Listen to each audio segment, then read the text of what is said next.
রিঙ্কু সিং আবার ইউপি টি-20 লিগে ঝড় তুলে দিয়েছে এবং দুর্দান্ত ইনিংস খেলেছেন।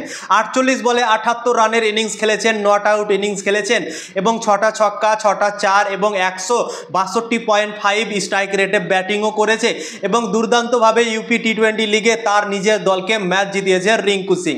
কাশি রুদ্রাস এবং মিরাট মাভেরিক্সের মধ্যে ম্যাচ চলছিল এবং মিরাটের দল থেকে খেলছে রিঙ্কু সিং এবং তার ক্যাপ্টেন্সিও করছে। কাশি রুদ্রাস প্রথমে ব্যাটিং করে 135 রান করেছিল 8 উইকেটে 20 ওভারে এবং 136 রানের টার্গেট দিয়েছিল রিঙ্কু সিং এর দলকে। রিঙ্কু সিং এর দল 136 রানের টার্গেটটাকে চেস করতে গিয়ে মাত্র 15 ওভার 4 বলে চেস করে ফেলেছে 3 উইকেট হারিয়ে এবং 7 উইকেটে হারিয়ে দিয়েছে কাশি রুদ্রাসকে।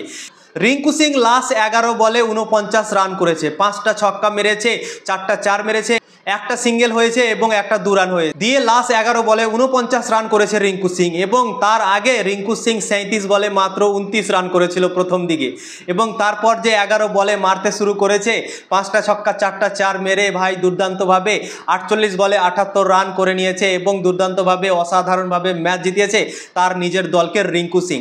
তো এশিয়া কাপ আসছে, এশিয়া কাপ শুরু হতে আর মাত্র 9 দিন সময় আছে এবং 9 দিন আগে রিঙ্কু সিং দুর্দান্ত ইনিংস খেলছেন ইউপি টি-20 লিগে। ভারতের প্লেইং 11-এ জায়গা করার চান্স কিন্তু রিঙ্কু সিং এর এখন অনেকটা বেড়ে গিয়েছে।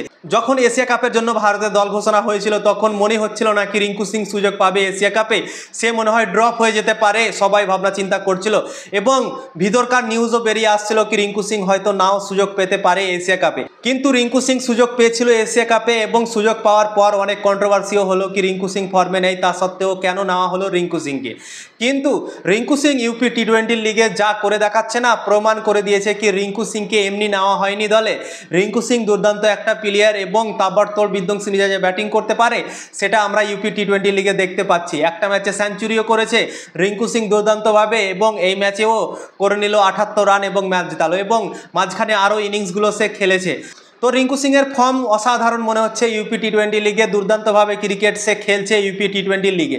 তো আশা করব কি এশিয়া কাপের প্লেইং 11-এ যেন রিঙ্কু সিংকে রাখা হয়, এটা আমরা আশা করতে পারি। যেভাবে ক্রিকেট খেলছে, যেভাবে পারফরমেন্স দিচ্ছে, রিঙ্কু সিংকে আমার মনে হয় এশিয়া কাপের দলে প্লেইং 11-এ রাখা উচিত। তোমাদের কি মনে হয় অবশ্যই কমেন্ট করে জানাতে পারো।